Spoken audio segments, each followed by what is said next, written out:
Hi friends, welcome back. This is video 2 of Who's on Your Healthcare Team. And in this portion, we're going to talk about healthcare professionals. Most of us, when we are considering our healthcare team, stop at this point. We just find the healthcare professionals and we use their services, and that's the end of our healthcare team. Hopefully by the end of video 5, you will realize that you are allowed to make a much bigger healthcare team. And in fact, you already have a bigger healthcare team than just professionals. When we start with professionals, because most of us have to have professionals at some point in our lives, but we may not have them playing the roles that they're best suited to. I'll tell you what I mean. I have had dozens of physicians over the past 20 years with heart failure, dozens at least. And most of them have done a really good job of playing their particular roles. There have been 2 exceptions. My main surgeon and my main cardiologist live in another state. They live in Minnesota, and I have lived in lots of other states and a different country in the past 20 years. So I'm not able to see them frequently. However, they are still the main healthcare professionals on my team because they make the decisions and they take the action that drives every other part of my care. That's where I get surgery. That's where they know my case intimately, and I need that level of care.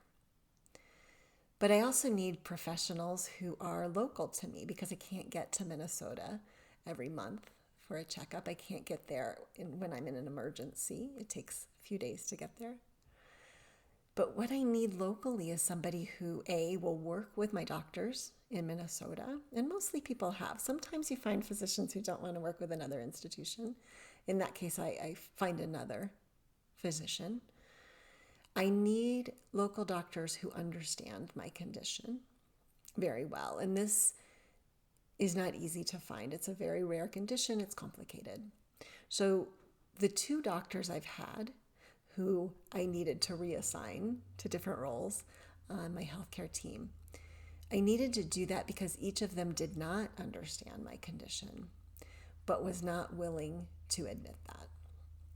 So I come into physicians all the time, cardiologists, I come into contact with them and they say, I am so sorry. I cannot help you. This is beyond my realm of expertise. This is beyond what I feel comfortable doing. Let me get you to a person who can help you. I love those physicians. And as I said, dozens of them, love them. 2 have made it really clear in their questions and in their attempted treatment of my condition that they do not understand my condition. One doctor tried to prescribe me with a drug that if he did understand my condition, he would have known that it would have been fatal for me.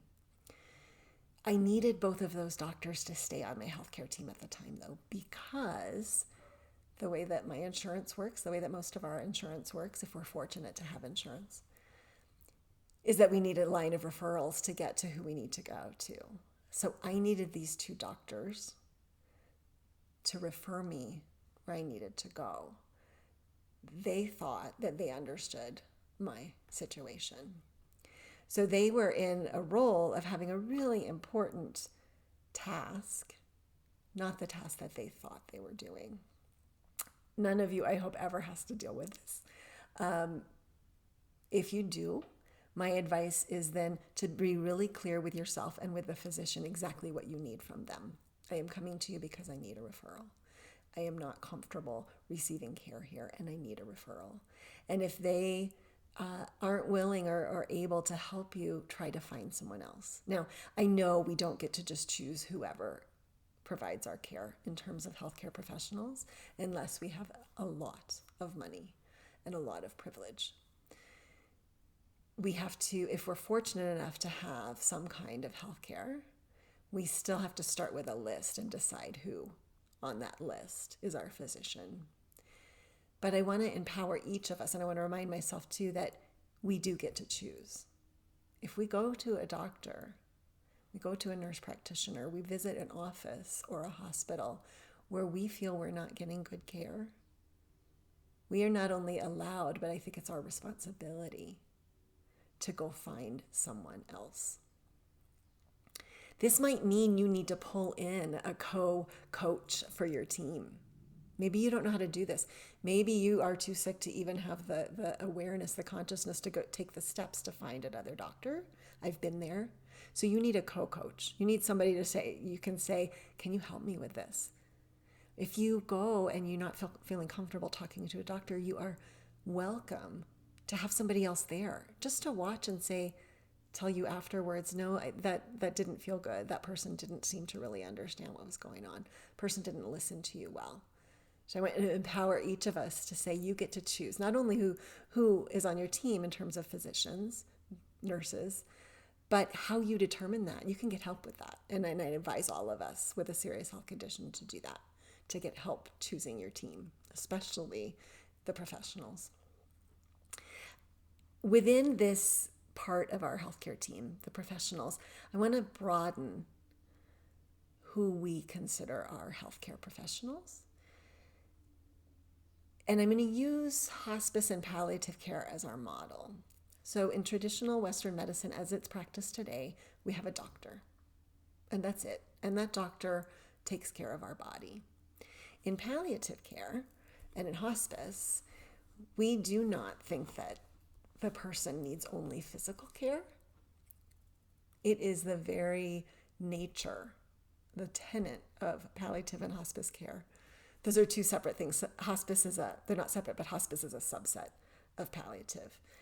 Palliative care, I'm just going to take a little pause and let you know this because I think it's important for all of us to understand. Palliative care is just all-person care for someone who has a long-term illness. So if you have, or two illnesses that need to be treated together, does not mean you're dying. Often you can be on palliative care for a very long time. You can be on palliative care and then come off. Hospice is a very specific subset of palliative care for those folks who, if their disease, if their condition takes its natural progression, it's thought that they will die within 6 months. So hospice is a tiny subset of palliative care. Palliative care, I think, is a model for all care, and that's my dream, is that all professional medical care is someday palliative. And here's the reason. In palliative care, we know that the entire person has to be taken into consideration. So they are given professionals to help them not only with their disease, but with their entire body, with their psychological needs, their emotional needs, their relational needs, and their spiritual needs. On hospice, for instance, when you come on service, you have not only a doctor, you have a nurse, you have a nursing assistant who can help with your personal cares. You have a social worker to help you with a whole bunch of planning and legal things, as well as be your emotional or psychosocial support. And you have a spiritual care provider who's also psychosocial support and spiritual care. All of these are at your disposal to be on your healthcare team when you enter hospice. And it makes me really sad, actually, that it's in the last 6 months of someone's life that we say, hey, let's coordinate the professional care for this individual. I want us to do it from day one with babies and throughout our lives. So I would like you to feel empowered to think about what other professionals are there on my team. It doesn't have to be someone you pay, and it doesn't necessarily, depending on the role, doesn't necessarily have to be someone who is certified. So maybe your priest, maybe your rabbi provides you with spiritual care. That's part of being a member of that spiritual community. That person might not be a trained chaplain. That's okay. That's totally fine. But you can look at that. You can look at your healthcare team and say, okay, I do have spiritual support. You might find your spiritual support in your life partner or in your best friend. Totally fine too. Certain things, obviously, we want professionals to do. I do not want my husband doing my surgery, ever.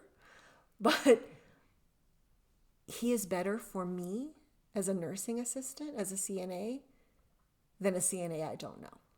That's just my preference. That's the way our relationship works, and his care for my physical form is better for me, and I'm more comfortable with it than I would be with a CNA I haven't met yet. You get to choose all of these things. But what I'd love for you to do is to pay attention to not only your physical health, but your emotional health, your mental health, your psychological health, your spiritual health.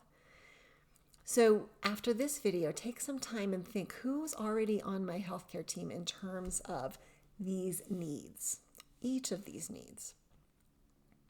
When you get that written down, ask yourself about each one. Is that the right person for the job?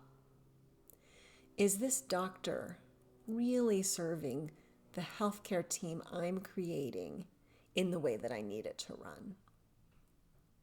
Same thing with everyone on that team, but pay attention to each of these roles. And as I said, feel free. Maybe you don't need a counselor or a social worker. Maybe you have a really dear friend and you have spent years going to each other and really being emotional support for one another, and that serves you and your psychological and emotional status very well. That's super.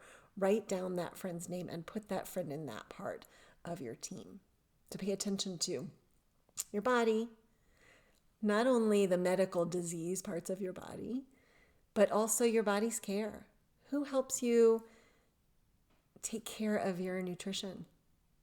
Who helps remind you to get up and stretch and move if you've been sitting at a computer all day?